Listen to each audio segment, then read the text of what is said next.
বিয়ানীবাজার উপজেলার panel chairman ও UP সদস্য ফোরামের নেতৃবৃন্দের সাথে মতবিনিময় করেছেন যুক্তরাজ্যের টাওয়ার হ্যামলেটসের কাউন্সিলর মোহাম্মদ কবির আহমদ।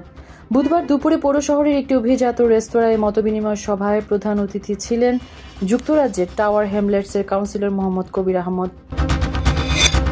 স্পেনের বাণিজ্যিক ও পর্যটন নগরী বার্সেলোনায় বিয়ানীবাজার জনকল্যাণ অ্যাসোসিয়েশন কাতালোনিয়া নতুন কার্যকরী কমিটির পরিচিতি সভা অনুষ্ঠিত হয়েছে। এতে লুৎফুর রহমান সুমনকে সভাপতি, আজাদুর রহমান আজাদকে সাধারণ সম্পাদক এবং জনি আহমদকে সাংগঠনিক সম্পাদক করে পূর্ণাঙ্গ কমিটি ঘোষণা করা হয়।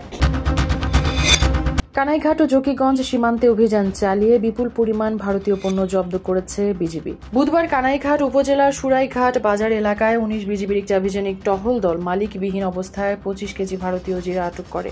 জব্দকৃত পণ্যের সিজার মূল্য ধরা হয়েছে 25,000 টাকা। সিলেটের গোয়াইনঘাটে মাজার থেকে এক নারীর লাশ উদ্ধার করা হয়েছে। বুধবার উপজেলার নন্দীরগাঁও ইউনিয়নের শালুটিকর গোয়াইনঘাট সড়কের পাশে দামারি মানুল্লাহ শাহ মাজার থেকে তার লাশ উদ্ধার করা হয়।